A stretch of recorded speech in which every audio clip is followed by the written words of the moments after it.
പ്രിയ സഹോദരങ്ങളെ നമസ്കാരം. ഞാൻ വെഞ്ഞാറമൂട് എസ് ഗോപകുമാർ. പല ആഘോഷങ്ങളുടെയും ഉദ്ഘാടന കർമ്മം നിർവഹിക്കുന്നത് നിലവിളക്ക് തെളിയിച്ചുകൊണ്ടാണ്. പരിപാടി അവസാനിക്കുന്നതുവരെ ഈ ദീപം അണയാതെ സൂക്ഷിക്കുന്നതും നമുക്ക് കാണാം.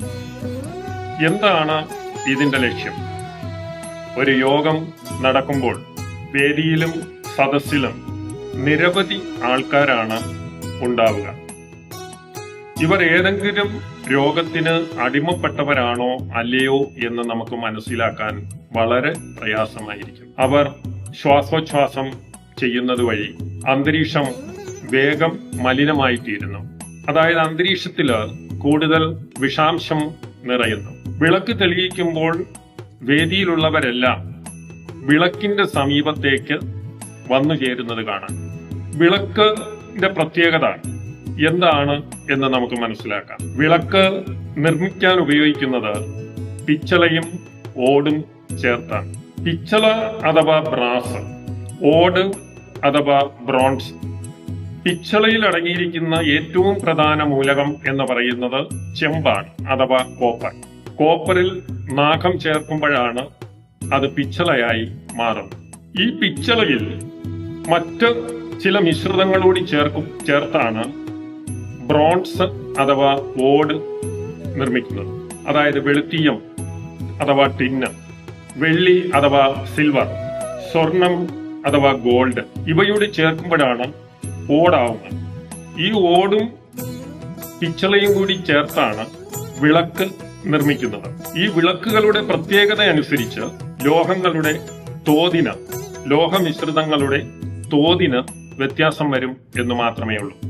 ഇനി ആ വിളക്കിൽ നിറയ്ക്കുന്ന എണ്ണയെക്കുറിച്ച് നമുക്ക് ചിന്തിക്കാം. പ്രധാനമായും വിളക്കിൽ നിറയ്ക്കുന്നത് എള്ളെണ്ണയാണ്.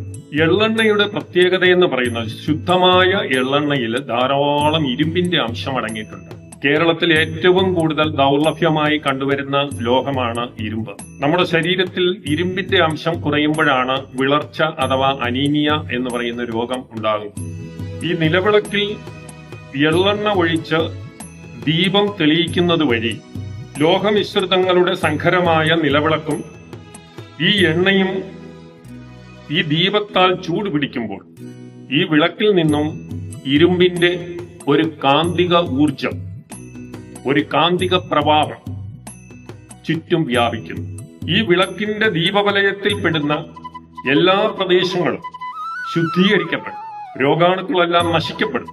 നമ്മുടെ ശരീരത്തിൽ പ്രവേശിക്കുന്ന ആ ഇരുമ്പിന്റെ പ്രാണോർജ ശക്തിയാൽ, ആ പ്രാണോർജ ശക്തി കൊണ്ട് നമ്മുടെ രക്തചംക്രമണം വർദ്ധിക്കുകയും കൂടുതൽ ഉന്മേഷവാന്മാരായി തീരുകയും രോഗപകർച്ചയിൽ നിന്ന് നമ്മൾ രക്ഷപ്പെടുകയും ചെയ്യും.